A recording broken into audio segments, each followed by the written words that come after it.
U.S. got Bin Laden. And now the question is, will Hollywood get its Bin Laden movie? And that brings us to our showbiz flashpoint today. Would a movie about Bin Laden's killing be a guaranteed blockbuster? With me right now from Chicago, New York Times best-selling author Brad Thor. Now, Brad is the author of the books Path of the Assassin, State of the Union, Blowback Takedown. They all sound like they could be books about taking down Osama Bin Laden. And Brad's new book, Full Black, coming out this July, features Navy SEALs similar to those who killed Bin Laden. Brad is also a national security expert. Great to have you here, Brad. I think, personally, a movie about Bin Laden, if it's done well, could be a huge hit. You agree? AJ, I agree completely. And you know what? We saw that outpouring of excitement outside Ground Zero and the White House Sunday night when this got announced. That is a direct message to Hollywood that, you know what? The American people are thrilled with this outcome. And you know what? These are the kinds of movies that Americans want to see. Yeah, but here's the deal, and here's what I'm hearing from some people today, and not so fast, because a movie about the killing of Bin Laden might be a flop since we know how it ends. I say, when I hear people say that, what about Titanic? What about the movie Black Hawk Down? As long as it's solid, knowing the ending is not going to spoil it, right? Absolutely. Listen, the Catherine Bigelow project is based on a fabulous book by Dalton Fury called Kill Bin Laden. And the neat thing that broke today was the fact that the team that Dalton Fury chronicles in that book was part of the Osama Bin Laden takedown. So you've got a really great story arc here, and that's what they're retooling right now is the end of that project. This movie is going to be a huge hit, and it's going to show Hollywood this is why movies like Lions for Lambs, Redacted, and Stop Loss bomb at the box office. Americans want their military to succeed in the movies. Yeah, and you're speaking specifically about this Catherine Bigelow project. The writer on that project is Mark Bowl, working side by side with director Catherine Bigelow. Of course, we know her from The Hurt Locker. And the script, it centers around the team that wound up killing him.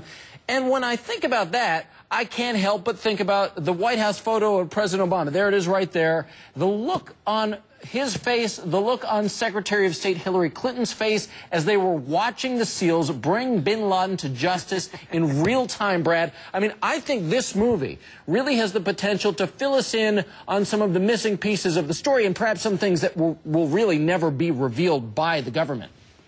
Absolutely. And what you're seeing here is the beginning of a new trend in Hollywood where you're going to see more and more of these types of movies. My books have been picked up by the folks at Warner Brothers, and they're turning my thrillers that have a Navy SEAL as the protagonist into film. So I think this is the beginning of this really neat kind of renaissance, stuff that we saw in the 60s, like Where Eagles Dare and The Guns of Navarone and The Dirty Dozen. People in America love these great pro-American, pro-military movies, and you're going to start seeing a lot more of that coming out of Hollywood. Yeah, I was going to say, not necessarily just on the idea of hunting down and killing this evil man, but do you see really a fallback to a more patriotic tone at some of what we're going to be seeing at the box office now with some of our big-time A-list stars playing these modern-day superheroes? Absolutely. Listen, success leaves clues. We had so many great pro-American movies during World War II. One of my favorites is Why We Fight by Frank Capra. And then, like I said, Where Eagles Dare. I mean, you had Gregory Peck, Clint Eastwood, Richard Burton doing all these different kinds of movies in the 60s. Those were huge, huge box office hits based on books, and the American public loved them. We got into the Vietnam War. We kind of got away from that a little bit. Black Hawk Down, great movie, but as you said, very tragic ending. Yeah. So if we can give Americans fabulous movies with great endings for our soldiers, I think you're going to see the multiplexes crammed with people who want to see it not once, not twice, but 3 and 4 times. Now, so here's the thing, Brad. Of course, the casting thinking is already going on. Of course, we're probably never going to know the identity of the Navy SEAL who actually pulled the trigger and killed Bin Laden. Nope. But of course, Showbiz Tonight has already begun to cast the part. Let me run down our 3 choices right here. I want to get your take on this. The Hurt Locker's Jeremy Renner. I think he would be a terrific choice. Matt Damon, I kind of liked, and now I may be backing off that one. I'm not sure. And Mark Wahlberg. Where are you thinking here? Jeremy Renner all the way. Matt Damon is Jason Bourne. That's how I see him. I love Mark Wahlberg, one of the most talented young actors out there. But Jeremy is the guy that can pull off the Navy SEAL really, really well. With all respect to Mark Wahlberg, Jeremy would be the guy to do this. Great in 28 Weeks Later. fabulous in The Hurt Locker. He can do that role. Well, we are for sure going to start to hear more and more as real, genuine plans for whatever this movie project is going to be all come to fruition. Brad Thor, it's always good to speak to you. Thanks so much. You too, AJ. All right, now I'd like to hear from you. It is our Showbiz Tonight exclusive poll. Osama Bin Laden killed.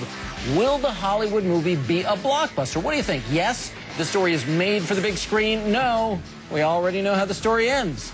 Let us know. CNN.com/showbiztonight. You can also email us. Our address is showbiztonight@CNN.